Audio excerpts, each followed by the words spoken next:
Hello, I'm Kate Fitzgerald from the Learning Hack team, welcoming you to the latest episode of Great Minds on Learning. This season is brought to you by Learning Pool, the company that helps you deliver exceptional performance with pioneering online learning platforms, creative content and powerful analytics. In this series, Donald Clark, the internationally famous author, blogger and entrepreneur, joins John Helmer to explore 2,500 years of thought and theorising about learning from the Greeks to the geeks. This episode is about a group of thinkers whose ideas about learning can be seen as focusing on pragmatism and practice.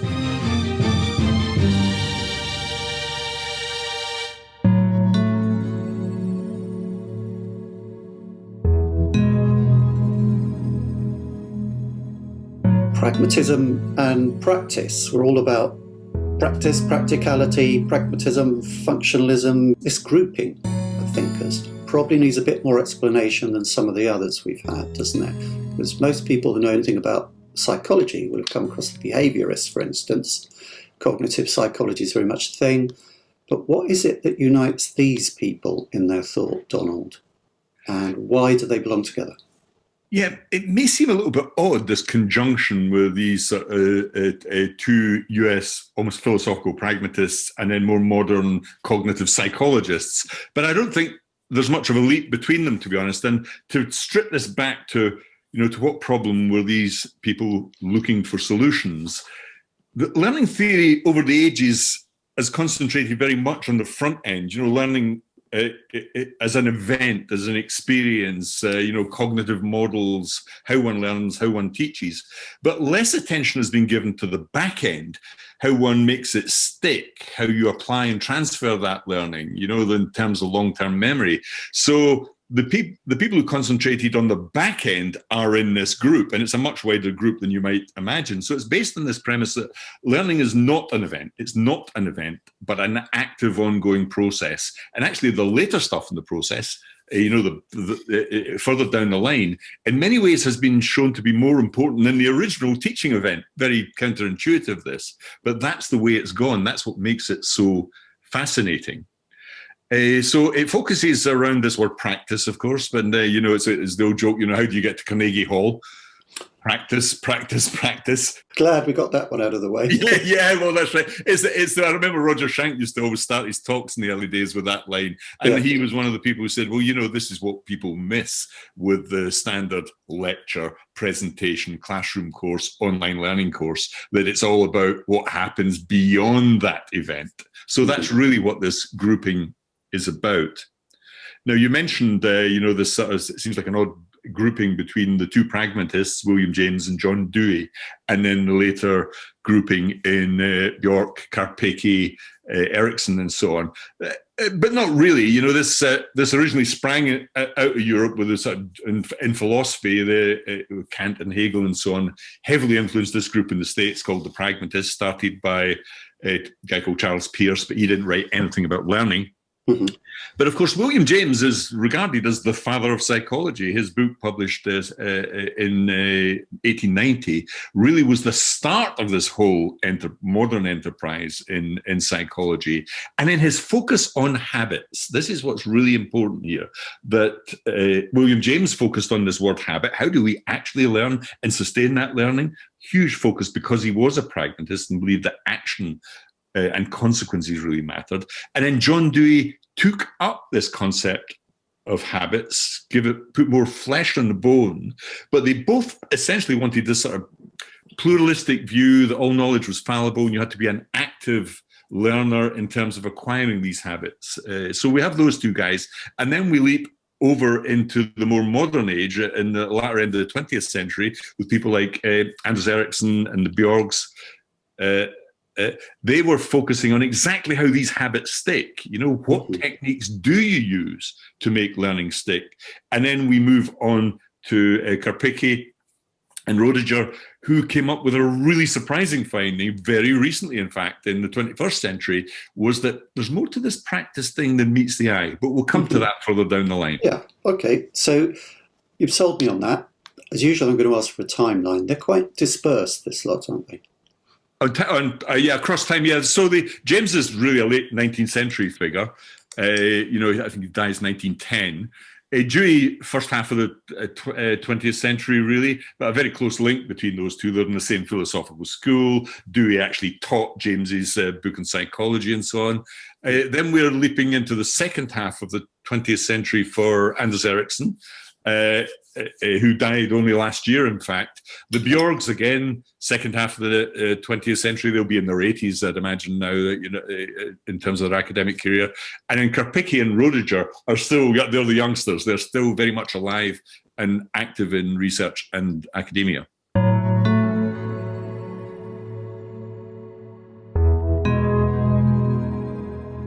So let's kick off with William James. Sure. In 1902, William James wrote, "I originally studied medicine in order to be a physiologist, but I drifted into psychology and philosophy from a sort of fatality. I never had any philosophic instruction. The first lecture on psychology I ever heard being the first I ever gave." Donald, I'll admit here that until relatively recently, I only knew of him as the elder brother of Henry James, the novelist. He has a bit part in Colm Toybin's excellent book about Henry James the Master. But in hosting this series, I've come to see what a colossal figure he is in his own right. I don't think that's really exaggerating either. Not just as a member of that extraordinarily intellectual and cosmopolitan family, the James family. They really are quite extraordinary. Starting off with artistic leanings, he drifted towards physiology, the same field as Pavlov, as a sort of compromise with his father, who wanted him to study medicine, before plumping for psychology, becoming the first educator to offer a psychology course in the United States. Among the students he taught at Harvard were Theodore Roosevelt, George Santayana, W.E.B. Du Bois, and Gertrude Stein. Ralph Waldo Emerson was his godfather. He wrote voluminously and interacted with some of the leading thinkers of his age, including Bertrand Russell, who I think he had a bit of an argument with, John Dewey, we've mentioned, Mark Twain, Bergson, and Jung and Freud. So he's been called the father of American psychology, but he was also an important philosopher. Donald, where do you start with a figure like William James? Well, that's right. So for the purposes of this experience, of course, we'll focus on his psychology. That notion of him being the father of modern psychology. This amazing book, The Principles of Psychology, the first major text really that comes out in the field in 1890. So that establishes his name in this area. But of course, his real true love was philosophy. He was he wasn't the founder, but he was certainly a major figure in the pragmatist school. As you say, he had a famous spat with Bertrand Russell, because Bertrand Russell was having none of it. The idea, that a theory of truth can be based on just what is useful to you seemed bizarre to a logician like Bertrand Russell. Nevertheless, I think his lasting influence is really in the area of psychology as opposed to philosophy, although it will always have a place there. But really, I personally see him more as one of those really early empiricists who really had a great deal of faith in evidence and science and had a very open mind, this notion that all knowledge is fallible. The one anecdote that you didn't mention in your summing up there, John, was the fact that he asked his younger brother, that's Henry James the novelist, when he died, to wait for the messages from the other world for a period of 6 weeks, and they had a whole setup around this. And of course, no messages came. But I think that's a telling anecdote, because Williams, his pluralism, his pragmatism was all about, testing your beliefs, being fluid in your beliefs. That's why his psychology of learning is so interesting. This notion of being open, but developing habits, but not in a fixed sense. These were habits of thinking, habits of knowledge, but eminently changeable as you moved forward. And of course, Dewey took this up with a great deal of fervor and situated it in a democratic setting around political beliefs and so on. But we have in William James this obsession with evidence. He really was an empiricist in that sense. That's a terribly important feature of his thinking. Am I right in saying he founded the first psychology lab in the States? That's right. He had gone to Germany to study. He studied in both France and Germany. He was hugely influenced by the German idealists, Kant and Hegel and so on. That we won't discuss. It will be beyond the scope of today. But when he came back, of course, he had this switch into psychology. He suddenly found that, this fascination with the mind, not in a sort of Cartesian way. Remember, this is sort of post-Darwin. So you have the whole biological notion of the person as an animal with instincts and so on coming to the table in the learning experience. And this is what led him to this theory of habit. So in his book, he wrote a very practical book called Talk to Teachers in 1899. So the psychology book comes out 1890. About 9 years later, he's really digging deep in this stuff now about, psychology being a science, its principles being applied to this notion of practice and habit. And a terribly important phrase here, learning by doing. We've lost a lot of that, but William James was really big on this, and that was to heavily influence James Dewey, but also, Kolb, Shank, and all those people who believe in vocational learning now. But this biological science, this Darwinism, also influenced his view of emotions. He was really did first to see emotions as a really important constituent in the learning process, in psychology, full stop. It wasn't some correspondence between physiological events, feeling something in your arm and the conscious feeling of an emotion, but the actual perception of emotion as a process. The emotional world is a primary part of stream of consciousness for James, and therefore a primary feature in learning. Really interesting amount of his time.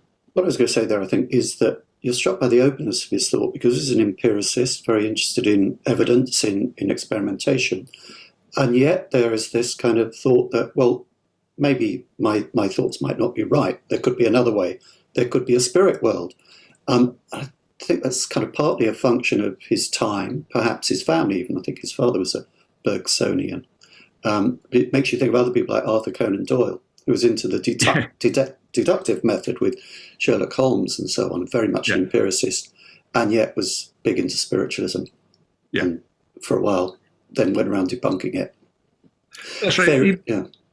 He was really, in his latter part of his life, he was really fascinated by religion. He didn't actually believe there was a God, but was desperate to find out whether it was true or not. Wrote a book on the subject and became almost obsessed by the topic.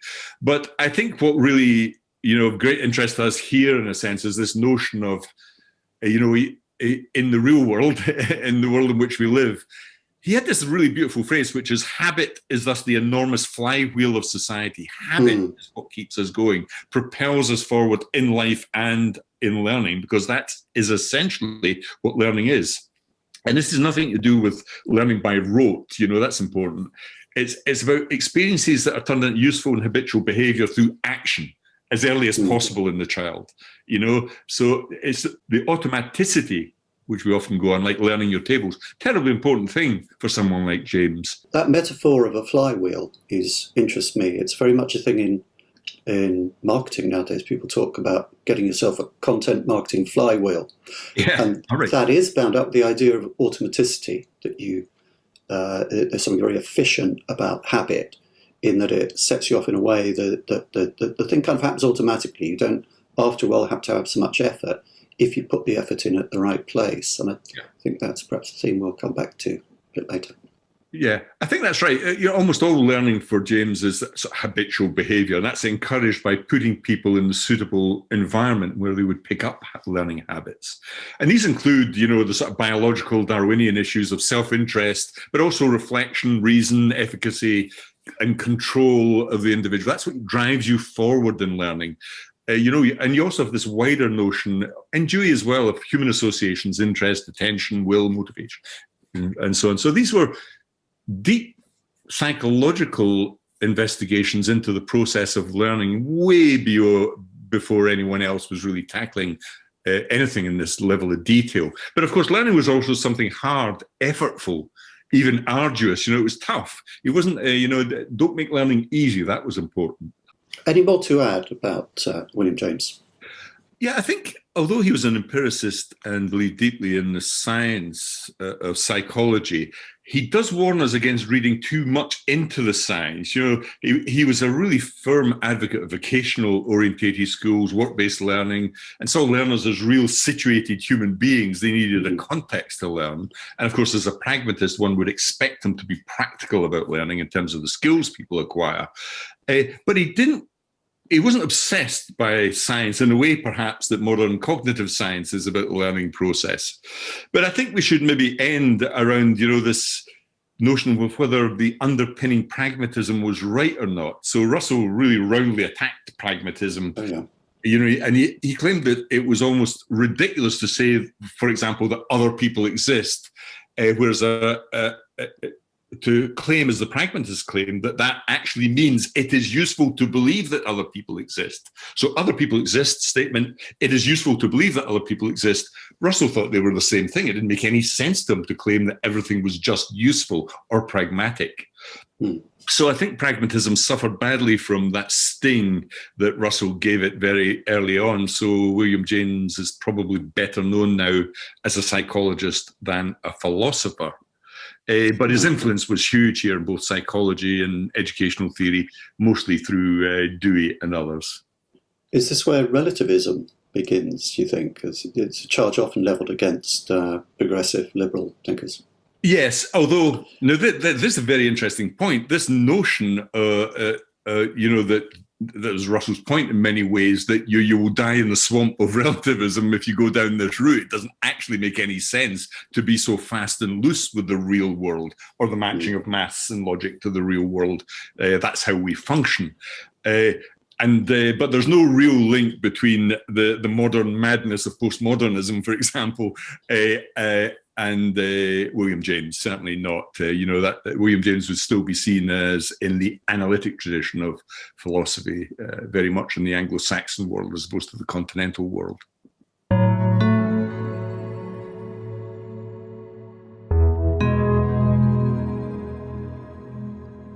Okay, so John Dewey, 1859 to 1952, another polymath, philosopher, psychologist, and educational reformer, and also a major public intellectual at this time. Many points of correspondence with William James. It's easy to see how these two fall into the same group, and they knew each other. But Dewey becomes more concerned with schools and civil society as essential organs of democracy, something that, as a liberal and a progressive, he believes in deeply.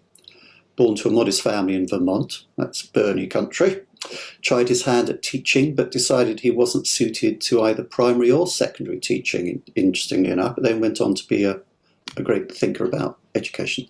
26 years a professor of philosophy at Columbia University. Before we get into his importance for learning, could we just nail two ways in which he follows on from James? The philosophy of pragmatism and functional psychology. Perhaps you could describe how those two are linked, maybe, and flow into his educational ideas. I think we've nailed pragmatism to a degree, but functional psychology, that's another thing. Yes, well, I mean, these people, the Americans, many Americans went to Germany to become educated, so there was this huge influence of German idealism, specifically Kant and Hegel. In fact, Dewey's PhD thesis was on Kant. It's now lost. Nobody can find it, curiously. But Dewey took a swing away from that because he was really the classic American liberal who looked at both philosophy, politics, and psychology in the context of this, blossoming democracy, which was the US. He actually he literally taught at the University of Michigan, taught James's Principles of Psychology book, and he took from James that whole biological conception of psychology, man, woman, as a situated, empirically, your mind is situated in the world of biology, ethics, politics, aesthetics, in a complex context. But the flywheel of learning and behavior is still habit. This is the point that he picks up from James and explores in even more detail than James. Interesting, another little anecdote there, since it came to mind, was while you were describing Dewey there, was a little known fact about James was he headed up the commission that the Americans sent down to Mexico to investigate the murder of Trotsky in Mexico with his ice pick in the back of the head. I always thought that was quite an interesting, odd feature of him as well. And didn't he write a book about the Soviet Union quite early on? It was one of those kind of Western intellectuals who went there and were full of praise for the communist system before some of the worst sides of it started to emerge. That's correct. In fact, he like James had travelled a fair bit in Europe, but Dewey even more so, but he went with a specific purpose. He was looking at educational systems, and he spent years abroad, places like Japan, China, Turkey, and so on. And in the Soviet Union, you're right, he got the classic propaganda tour and brought that back with him, as it were. But an interesting man, because even though this was a long time ago, these people were well traveled, internationally educated. They weren't scared of thinking beyond the boundaries of their own institutions and countries. They were sort of global figures. And Dewey certainly was known as a global figure in education and psychology. Yeah, certainly characteristic of the James mob as well. Yes, oh, definitely, yeah. So how can we nail perhaps his importance and influence for learning? Okay, well, let's start with a general point, which is he really did want to put education and learning in the context of the political situation in which people found themselves. So education was leading towards this enhancement of the participation in a democratic process. You're teaching people to think for themselves and become autonomous citizens. So he had very strong views on democracy and community and society, a sort of broad-based view of what education was. And he went so far even to setting up one of his own schools called the laboratory school to try his ideas out on.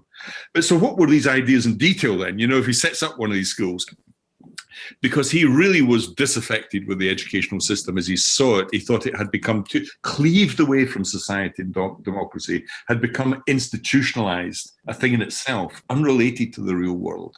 In fact, he thought that schooling was a bit superficial, to be honest. It had become superficial, a view that many people would hold today, perhaps. And what he wanted to do is break down this boundary, this sort of membrane between schools and society, and see them as a community. He actually used the phrase, he saw school as an embryonic society in itself and thought that the school should be structured in that way. In other words, again, going back to pragmatism, it should be intimately linked not only with abstract educational teaching, but also, with life, with living, with earning a living. He was big on vocational learning. He didn't like this obsession with streaming and testing and being overly academic. It was that people in schools, as embryonic society, should really create real life learning opportunities. And James was very, very similar on this. It was terribly important that he saw that education fulfilled this notion that it was for the many and not a few, to use a modern phrase, participating in democracy. Now, that was the general stuff. Let's come down to the detail here, because more than James, he started to delve into how people should be taught and how they actually learn. So we have this, he has a book called Democracy and Education written in 1916, where he really looks at the interplay between the teacher and the learner, a very sophisticated interplay, almost Socratic in its nature in many ways. But what emerges out of this in another book called How We Think in 1910 was the notion of problem solving and learning. And this isn't just let people thrash around in open environments. It was far from a Rousseauian free approach to the acquisition of knowledge and skills. Way, way different from that. Structure and teaching were still terribly important. So he's not a full-on progressive in any sense of the word there. But he was aghast, absolutely horrified at the teaching of religion in schools, which he thought was a closing down of the mind and not an opening up of the mind. Most people adopt the religion of their parents. He thought this wasn't education at all. He thought it was indoctrination, like James. So there is this notion of problem solving, getting people to cognitively engage with problems. And then we come back to this good old word again, habit. So in Human Nature and Conduct, and this is written about 1922, he's really got a very mature view of what habit in learning is, and this is it's relevant to practice. And here, like James, like the flywheel idea, habit is a fundamental mover in learning. It's not a mechanical reinforcement that we find in the behaviorists. And it's not an exercise in pure reason, just thinking about things, but the real active, dynamic formation of emotion and reason in tandem. He didn't like that distinction between emotion and reason, thought that we didn't perceive in consciousness a difference between the two. It sort of unfolds. So there's this active process, which has all these biological, cognitive, moral components, but developing habits really did matter. And that's what allowed you to experiment, have freedom of thought, but still move forward dynamically, acquiring good social habits to overcome these barriers of race and class and geography. And it was why the Socratic and communication and dialogue of a teacher were so important with young learners. Now, nowadays, he would be criticized, this situating the whole of learning and habit in the context of democracy would be an anathema to postmodernists, for example. But he was very much a man of his day. He had a faithful adherence to science and democracy, which would disgust a lot of people these days. But to be honest, I'm on Dewey's side on this one. I think he was right to have faith in those two things. The problem is he gets somewhat vague on detail when it comes to habit. There's a lot of it, because he's fundamentally a philosopher, his application of practical methods for teaching such habits are a bit thin on the ground. That's the problem here. Nevertheless, I think his contribution here is this expansion of the notion of habit as a flywheel and practice, the application of learning in a wider context, in life and not just in school. And this notion that education is part of life. Life is not a course. Life is like schooling, the development of the individual as a whole. The way we work has changed, and the way we learn is changing too. But 70% of organisations don't feel that their learning systems can really cope with all this change. It seems there is a disconnect between what learners need right now and what most learning suites provide. In a new white paper, Ben Betts and I tell the story of how this disconnect happened and lay out a vision for what a modern learning system ought to be and do. It's called Sweet Dreams, and you can read it now. So I think we're now going to get a bit more specificity, but the specificity you're asking for there, Donald, about habit and how people actually learn, is we take a leap to K. Anders Ericsson, 1947, born after the Second World War, and died only last year. But I think you've stitched together this group very neatly so far, so we can now see the way that we're heading. So Swedish psychologist and Conradi eminent scholar and professor of psychology at Florida State University. Ericsson was internationally recognized as a researcher in the psychological nature of expertise and human performance. His big thing is practice. He studied expert performance in medicine, music, chess and sports. Quite an athletic leap here in time from James and Dewey. And sadly, as I say, only died last year. And I think you've made the link for us. But we have him to blame for the 10,000 hours rule we hear so much about now, don't we? Yeah, so there's no causal link between, Dewey. Well, there's no, in a way, there's no causal link, they didn't know each other and so on between Dewey and Anderson. But Anderson did pay homage to Dewey in an interview. And particularly, he loved his 1938 book, that's Dewey's book, on experience and democracy, because of this concept of habit. So that's the conceptual link back to Dewey from Anderson. Anderson really did love that book. But Dewey, as I said, wasn't very precise in the details of teaching or acquiring habits, and this is where Ericsson comes to the fore. Habits are not simple things. They're acts that unfold in time. What we call habits are shared by groups and customs and so on in Dewey. But with Anderson, we go bang. Let's look at this empirically. How does practice really affect learning? Does it make learning stick? And if so, how? Now, you mentioned that, of course, you mentioned Anderson and you immediately hear the 10,000 rule. But of course, that wasn't Anderson himself, that was Gladwell. So we have Malcolm Gladwell's book, Outliers, to blame for this caricature in many ways of Ericsson. It drove Ericsson bananas because Ericsson actually wrote a book called Peak, not long before he died, trying to explain to people that Gladwell didn't get this quite right, this caricature of it as 10,000 hours, which isn't what the research was about. So Malcolm Gladwell, in fact, misinterpreted Ericsson's original paper on the 10,000 rule.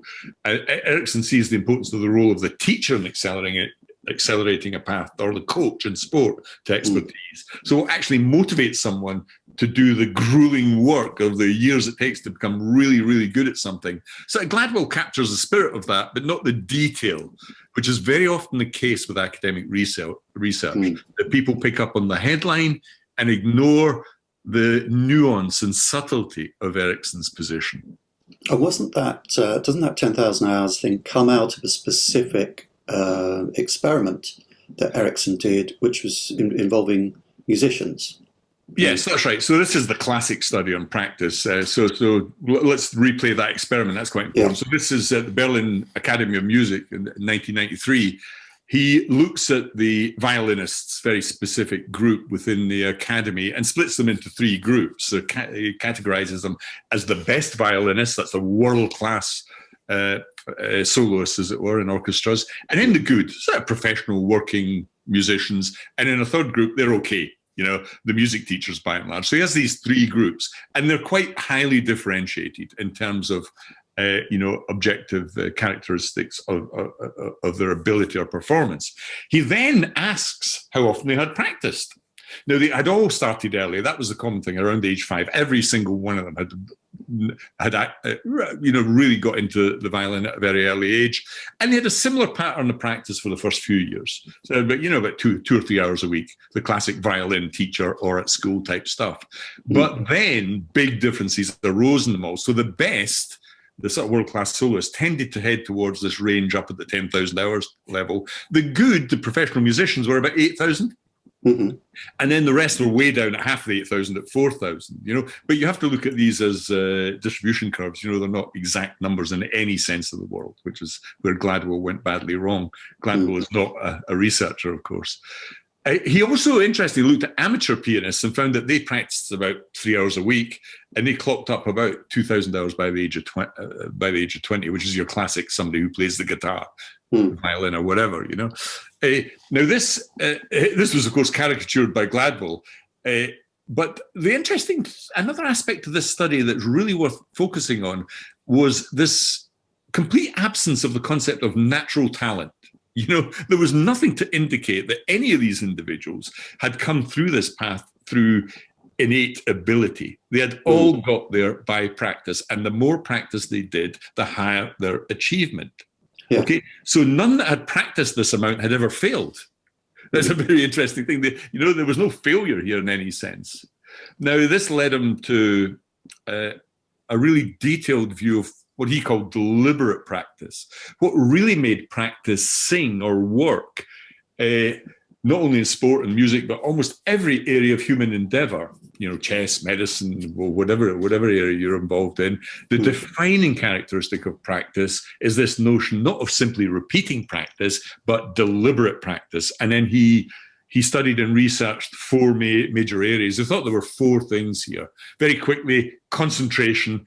In other words, psychological attention and focus is really important when you practice. If you're going to really push yourself incrementally, then pay attention. Concentration, that's number 1. The second one is chunking these skills. The notion that practice, fast improvement comes when you break the skills down into their constituent parts and focus on the small skills, which cumulatively become the bigger skills and become a fluid set of skills. People often make the mistake of seeing something as an overall skill when it's actually like writing an essay isn't a skill. There are about 150 different components around literacy that allow you to write a good essay. The third one, so that's concentration, chunking skills down. The third one is feedback and error. That notion of feedback being feed forward. Terribly important to focus on feedback from a coach or a teacher because you're learning from your errors. A lot of learning, especially in sport, doesn't matter if it's sport or even cognitively, that notion of learning from your mistakes is a big deal in Ericsson. Failure lies at the heart of this notion of deliberate practice. And then the fourth one is increasing the level of challenge on a gradient. So this notion that the challenge has to accelerate the power of practice. It means getting faster or doing it for longer or making the task incrementally slightly more difficult. All of that leads to pushing you beyond your boundary, beyond your comfort zone, into a higher level of performance and achievement. So those 4 things, concentration, chunking skills, feedback and error, and increasing the challenge. That's the 4 elements of deliberate practice. And these were well researched, and this is a great contribution. What do I actually do as a person? My son, is an athlete, he's in a high level. He'll be off to the European Championships in Taekwondo next month. And he's been training since the age of 8. And it's been an astonishing thing to witness, He's now 28. That's a long time. And the amount of practice he's put in is way beyond the 10,000 hours, but that's what's got him to where he is, you know? And you see that in all aspects of life. I do have a child who practices a lot, a jazz musician.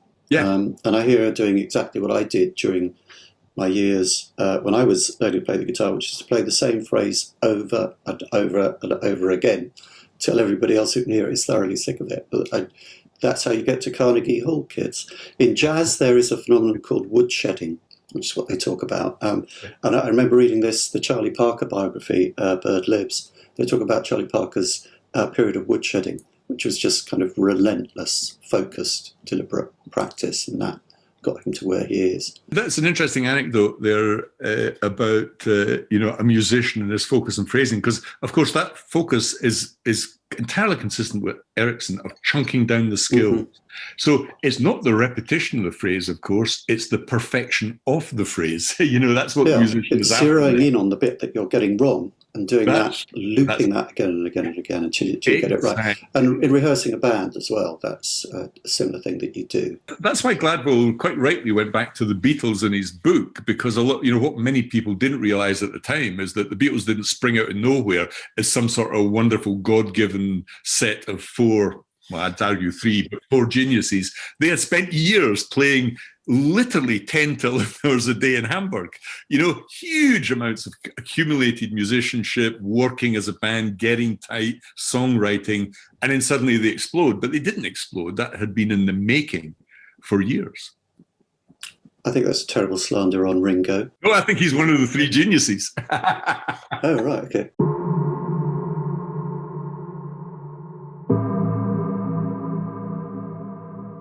I'm not going to use a very phony link here to the Bjorks. That would be too cheesy. So let's just move on without saying it into Robert A. Bjork and Elizabeth L. Bjork, both professors of psychology at the University of California, very much still with us, although, as you say, probably in the 70s, 80s now. Leaders in research on human memory and learning. I first came across them in the context of their ideas about desirable difficulties in learning. Yeah. I write a blog post about it. And also how poor learners are at judging whether they're actually learning anything or not. Much more to them than just that, I know, but can you start, Donald, by relating them to the other figures we've talked about so far in this episode? Yes, well, what I like about the Bjorks is the fact that they run this thing called the Learning and Forgetting Lab. So they started to widen out these features of practice that really did work in people, okay? And of course, these were features that some other academics had discovered, but they brought them together in a cluster, as it were. That was nice and very practical. But let's start with a point you made, because it's so important, this one, and something that hardly anyone really knows much about but should. And that's the notion of illusory learning. Okay, so Bjork was really big on this, and every talk he gave, he would emphasize it. And that's the fact that many learners, most learners, in fact, are completely mistaken, or at worst even delusional about how they actually learn and others learn when it comes to the judgments about whether they've learned something or not, which is why the self-reporting, or just asking learners in an LXP system or LMS, just asking the learners is absolutely hopeless a task in terms of deciding whether they've learned or not, or whether it's a good learning strategy. People are delusional. When you ask them how they learned something, they come up with the wrong answer, where you've already tested them, you've given them a comparative trial, one method works better than the other. They still think they learned by the old method. So the famous example here is almost every university and school for eons has said, read, reread, underline, and reread again.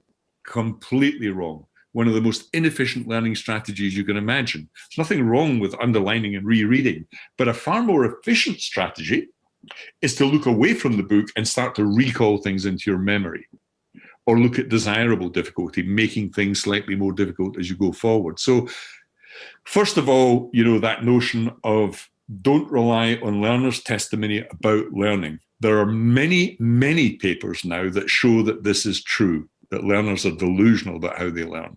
And yet we still have a huge movement around gathering data about what learners did and their views of learning to recommend what they should be doing in the future. No, that's a mistake. It's like the old faster horses thing and with Ford, it's just replicating an error. Now, this comes to what the Bjorks did around this notion of desirable difficulty. They thought that learning should not be made too easy. This is the big finding over the last 10, 15, 20 years in cognitive psychology. The idea that we should make it fun and easy is a big mistake. Counterintuitively, making learning too easy actually leads to easier forgetting, which is why this concept of desirable difficulties comes into place here. So a desirable difficulty leads to long-term retention. You can very often test those little fun things, and they do well in a test immediately after the learning experience. But ask them a week later, they've completely forgotten. If you use desirable difficulties, things like retrieval practice, spaced practice, the generation of learning, interleaving, all these techniques that the Bjorks recommended, you find that long-term retention is much, much higher than those older techniques. So desirable difficult means you have to work that bit harder to learn. So what other major ideas about learning and practice did the Bjorks have? Some of these are standard things like spaced practice we know or relates back to Ebbinghaus. We've had a good century or more of research in spaced practice. That works, but it's in the nature of the spaced practice that really works. Mm-hmm. We're now looking at a world where spaced practice has become personalized and adaptive and has a gradient as it's used, for example, in Duolingo, where you're not just getting the same thing over and over again, but it's going up a level every time it comes back to you, assuming that you're always forgetting. So spaced practice is pretty well established technique now. The generation of knowledge is you're more than simply reading a text, self-generation, doing your own writing, have a notebook, do that, generate stuff, which is a form of retrieval practice in many ways. And then the really interesting one before we come off the Bjorks is they were great fans of interleaving. This is a bit of a weird thing, really. But I know from my son, and he teaches Taekwondo and uses this technique. You can get someone to kick a pad, a side kick, which takes years to learn properly without injuring yourself. Now, you can stand there and just do side kicks for an hour. But that's not the most efficient way to learn to do side kicks. Actually, what you should be doing is maybe 5 minutes on side kicks, 5 minutes on back kicks, another 5 minutes on someone else, and interleaving the skills. And in fact, there's some evidence that interleaving, in mathematics, that classic homework list that you used to get for your kids with like 20 problems that were all identical. No, give them a variety of problems to solve.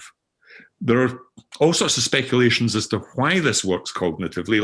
Don't have time to go into that in detail, but it's quite clear that interleaving, avoiding long sequences of similar material, works exceptionally well to increase retention, recall, and skills acquisition. It seems counterintuitive, this, in many ways, rather than that solid one period on a topic to mix it up a little bit. But actually, when you look at how people actually learn, they tend, as adults even, to flit around a fair bit. Do one thing, then another, check their email, come back, so on and so forth. So I think interleaving is one of the great findings that the Bjorks pushed here. And along with metacognition, making learners aware of the fact that this technique is better than that technique. They were strong believers in telling students in particular in universities and schools to use this method as opposed to that method. Of course, they've been studiously ignored by most of the education system. You can go on you can go onto university websites and still see this stuff about underlining and reading lists. Learners are not given enough help and support about optimized learning strategies, and that's what the Bjorks gave us.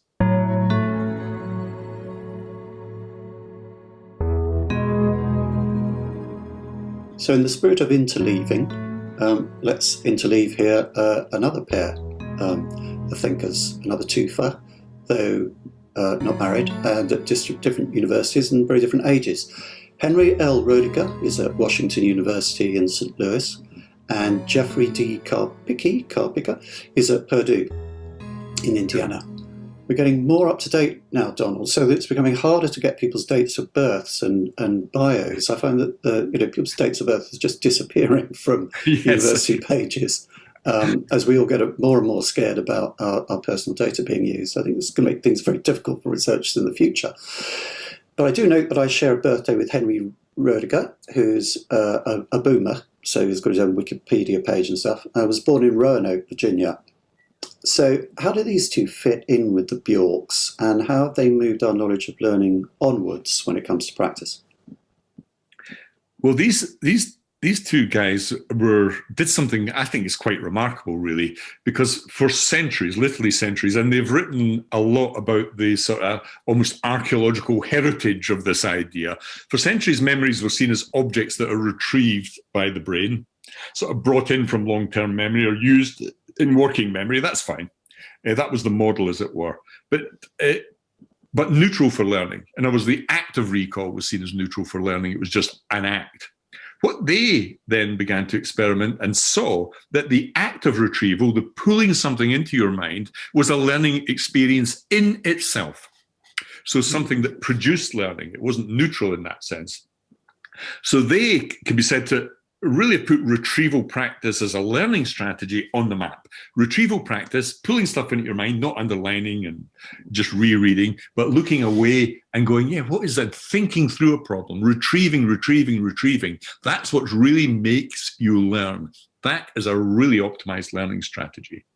Okay, now they produced an amazing paper around the thing called the testing effect. The testing effect has been around for a century, from Abbott in 1902, Gates 1917. There's been lots of evidence that shows that quizzing and testing people regularly across the learning experience really is a very powerful accelerator in learning. But in their testing enhanced paper in 2006, you really get them diving into this notion that actually the recall itself was the powerful act. More powerful in many ways than many of the original teaching experiences, the lecture, the classroom experience, the online presentation and exposition, the actual looking away and stuff that happens afterwards when you yourself start to think effortfully about this was important. And of course, they also pick up on, let's go back to Bjork a minute, they called it the illusion of competence. This idea in their 2006 research, they used rereading as the control. That's a bad way of learning in many ways, but it's what most learners do, because Karpicke, Butler, and Roediger, they had asked, in 2009, they asked 117 students, how do you actually learn? They then gave them options to choose from. And of course, the majority were studying using rereading and underlining in the library. Hardly anybody was using self-testing and free recall. And they called this the illusion of competence. You think you're learning, but you're not actually learning as efficiently as you could learn. So just like Bjork, they give this big sort of red flag, this warning over people who think that those traditional methods of learning are useful. Now, this all comes together in a really useful book called Make It Stick, which I'll write here. It's good, it was handy. So this was a sort of quite famous book in our world now, and that was written in 2015. Now, Roediger, the book was actually by Brown. Brown was just the narrator, Roediger and McDaniel, but it's full of Karpicke research as well. And this is about applying all this stuff, bringing all together the last 10, 20 years of cognitive psychology and bringing it to bear on the act of teaching and learning, okay? And what they're saying is a lot of this stuff is actually quite counterintuitive. The fundamental lesson that these researchers bring to the table is that all learning needs to involve effort. Effortful learning really matters. Do not make it easy. We have to have techniques, whether it's interleaving, space practice, deliberate difficulty, deliberate practice, practice being the common denominator here, to make sure that people get that deep processing and get stuff shunted from working to long-term memory. And the book is full of really brilliant stuff on that. You know, I think it's one of those nice bridging books from the academic research into the real world of teaching and learning. You can read it as a student, you can read it as a teacher or a lecturer.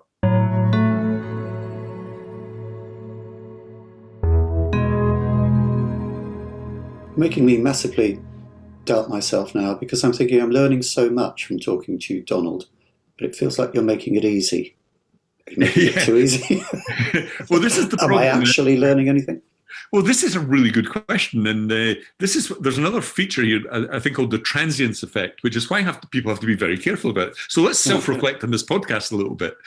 In podcasts and in video especially, you have this notion of, it's a well-researched issue, this, of the transience effect. In other words, you're watching a box set on TV and you think you're learning a lot from it, but it's actually an emotional, attitudinal response you're getting from the brain. You're not really learning much at all, because your working memory has a 20-second attention span. You can hold 2 or 3 things in your mind at one time.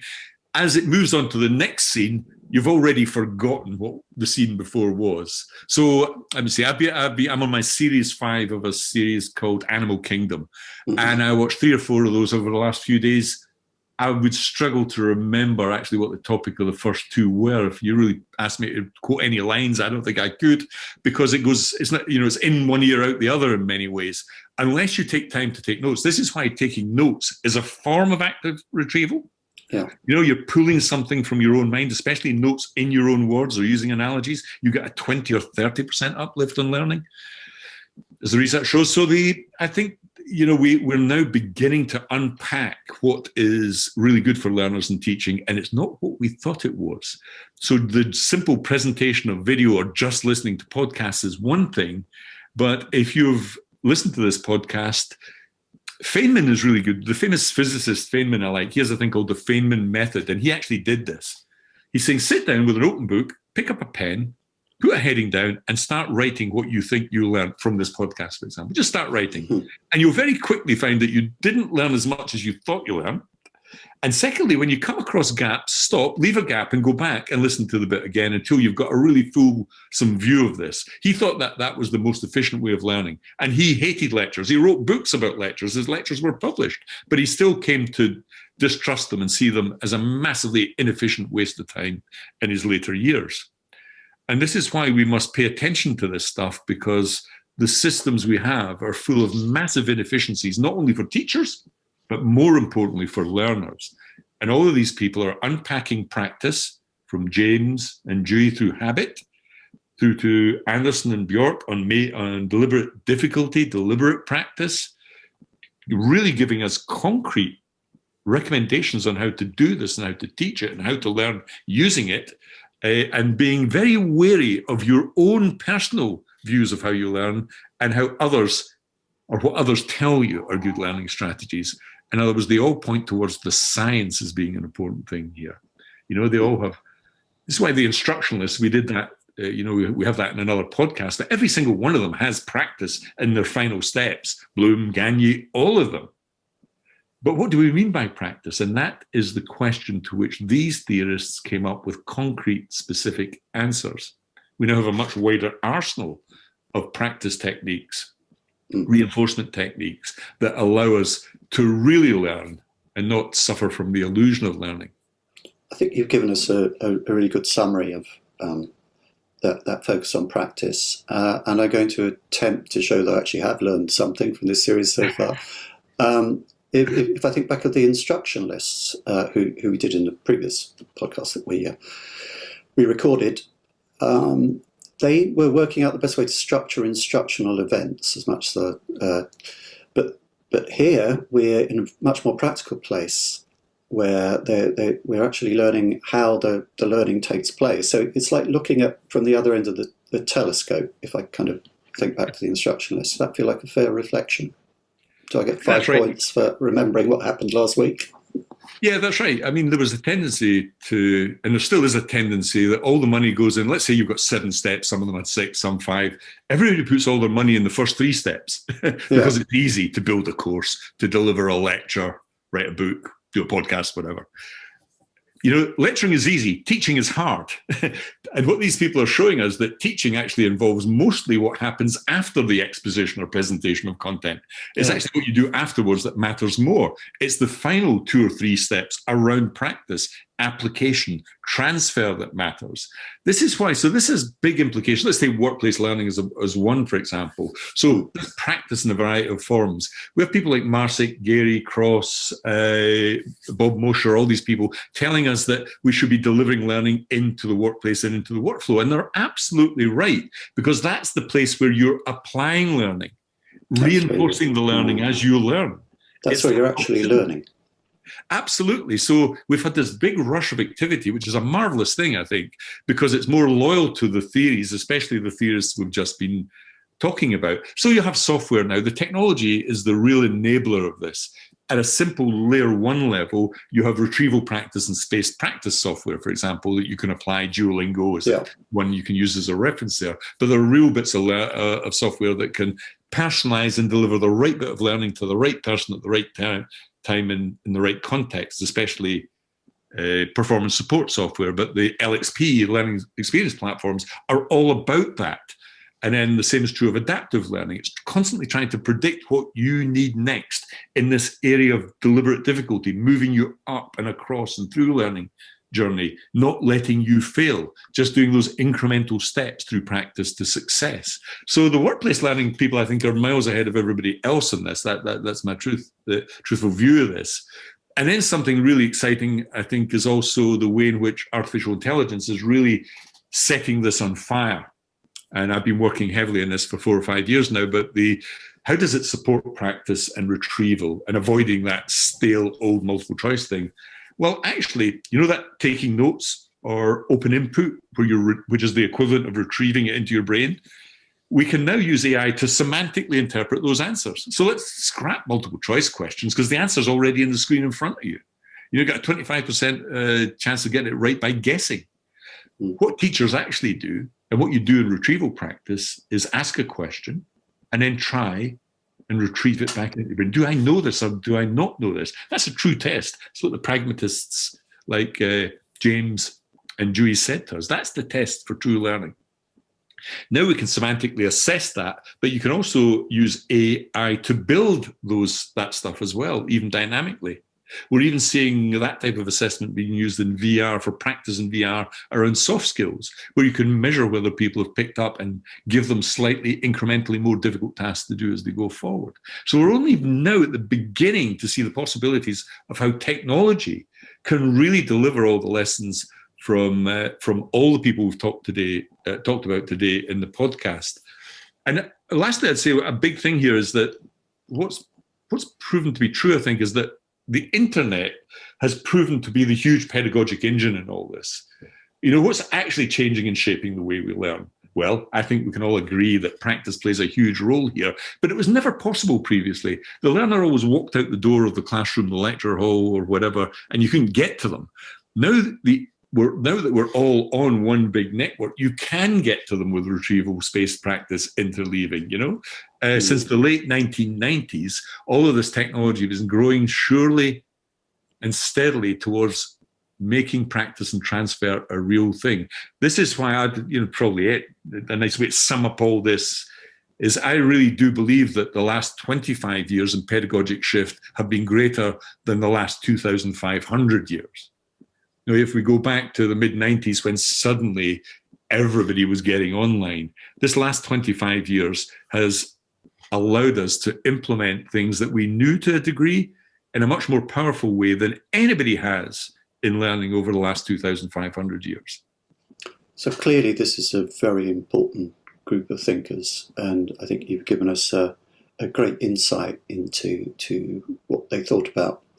And I think another moral emerge from this is that subscribe to the Great Minds on Learning, because you're not sure you're actually learning unless you're going back and reviewing all that stuff and actively recalling it, and actively recalling the fact that you have to log on every fortnight for the next episode. Yeah. Thank you very much, Donald.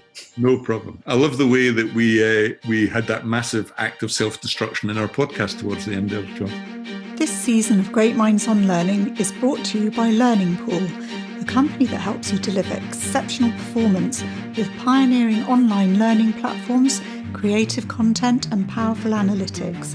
For a wealth of valuable free white papers and resources on learning, visit learningpool.com/downloads. Great Minds on Learning comes from the Learning Hack team and is produced by John Helmer, sound editors by Isaac Peacock, social media by Jay Curtis. The podcast is based on a series of blog posts written by Donald Clark, and would like to thank Donald for his kind collaboration in this project. Our next episode is about the moralists. Maslow, Kohlberg, Clark, Martin, McLuhan and Postman. Be sure not to miss it.